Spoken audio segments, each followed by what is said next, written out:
আসসালামু আলাইকুম রহমতুল্লাহ। বাংলাদেশের সবচেয়ে ভয়ঙ্কর ফিতনা হচ্ছে ইমাম মাহমুদের ফিতনা। অথচ এই ফিতনা সম্পর্কে ওলামায়ে কেরাম কোন কথাই বলছেন না। এই মূর্খরা যে এত জালিয়াতি করতে পারে তা সীমানার বাইরে। তারা পেশ করে থাকে মাহমুদ সম্পর্কে নাকি অসংখ্য হাদিস বর্ণিত হয়েছে। যদিও তারা যে সকল হাদিস পেশ করে থাকে সবগুলো হাদিস বানোয়াট, মিথ্যা। তো তাদের সবচেয়ে শক্তিশালী যে হাদিস তারা দাবি করে থাকে হজরত ফিরোজ দাইলামি রাদিয়াল্লাহু তাআলা আনহু থেকে বর্ণিত।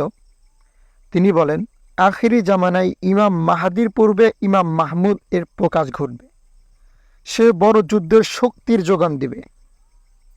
তার জামানায় মহাযুদ্ধের বজ্রঘাতে বিশ্বের অধপতন হবে এবং বিশ্ব এই সময়ে ফিরে আসবে। সে তার সহচর বন্ধু সাহেবে কিরান বারাহকে সাথে নিয়ে যুদ্ধ পরিচালনা করবে। যে বেলাল ইবনে বারাহ এর বংশভূত হবে। তোমরা তাদের পেলে জানবে ইমাম মাহাদির প্রকাশের সময় হয়েছে। তা পেশ করে থাকে এই হাদিসটা হচ্ছে সহিহ। যেমন তারা লিখেছে, উক্ত হাদিসটি এই 5টি গ্রন্থে উল্লিখিত রহিয়াছে। অধিকাংশ মুহাদ্দিসিনে কিরাম এই হাদিসকে সহিহ বলেছেন অথবা কেউ হাসান বলেছেন। সেই গ্রন্থগুলো কি? আসরে জুহুরি 187 পৃষ্ঠা। কিন্তু আল্লাহি আল্লাহর কসম করে বলতেছি, আসরে জুহুরি আপনাদের সামনে আমি পেশ করতেছি 187 পৃষ্ঠা। 187 পৃষ্ঠা ইমাম মাহমুদ তো কথা আলোচনা হয়নি। তাহলে চিন্তা করেন তারা মানুষকে কিভাবে ধোঁকা দিয়ে একটা নম্বর বসিয়ে যে অমুক কেতাবে আছে, যেহেতু এই কেতাবগুলো খুবই দুর্লভ, পাওয়া যায় না, তো মানুষ যাচাই বাছাই করতে পারে না। সুতরাং দেখেন কত জালিয়াতি করলো। তারপরে দ্বিতীয় যে কেতাবের নাম বলছে তারিখে দামেস্কের, অথচ আল্লাহ আল্লাহর কসম করে বলতেছি তারিখে দামেস্ক আপনাদের সামনে আমি খুলে দিচ্ছি। তারিখে দামেস্কে 33 পৃষ্ঠা এরকম কোনো হাদিস বর্ণিত হয়নি ইমাম মাহমুদ সম্পর্কে, আলোচনাই হয়নি, মাহমুদের নামই ওখানে উল্লেখ হয়নি। নাউজুবিল্লাহ মিন যালিক। দেখেন কত বড় জালিয়াতি করেছে তারা। তারপরে যে কেতাবের নামের উল্লেখ করছে ইলমে তাসাউফের 31 নং পৃষ্ঠা, অথচ ইলমে তাসাউফ আমি খুঁজেছি, ইলমে তাসাউফের 130 নং পৃষ্ঠা নাই কে। এখন এটা কোন ইলমে তাসাউফ, এটা তাদেরকে প্রমাণ করতে হবে। দ্বিতীয় হচ্ছে ইলমে রাজেনের 313 নং পৃষ্ঠা, অথচ ইলমে রাজেন 200-র উপরে পৃষ্ঠা, কিন্তু 313 পৃষ্ঠা পাইনি আমি। এখন তারা কোন ইলমে রাজেনে পেয়েছেন? তারপরে যে কেতাবের নাম বলছে বিহারুল আনোয়ার, বিহারুল আনোয়ারে 117 নং পৃষ্ঠা, অথচ বিহারুল আনোয়ার অনেক লম্বা একটা কেতাব। তো এই কেতাবের 117 নং পৃষ্ঠা আমি পাইনি যে মাহমুদ সম্পর্কে কোনো কিছু আলোচনা হয়েছে। অথচ এই মূর্খরা দাবি করেছে যে এই হাদিসটা নাকি মুহাদ্দিসিন ইকরামের কাছে সহিহ এবং কেউ কেউ হাসান বলেছেন। মূর্খদের প্রমাণ করতে হবে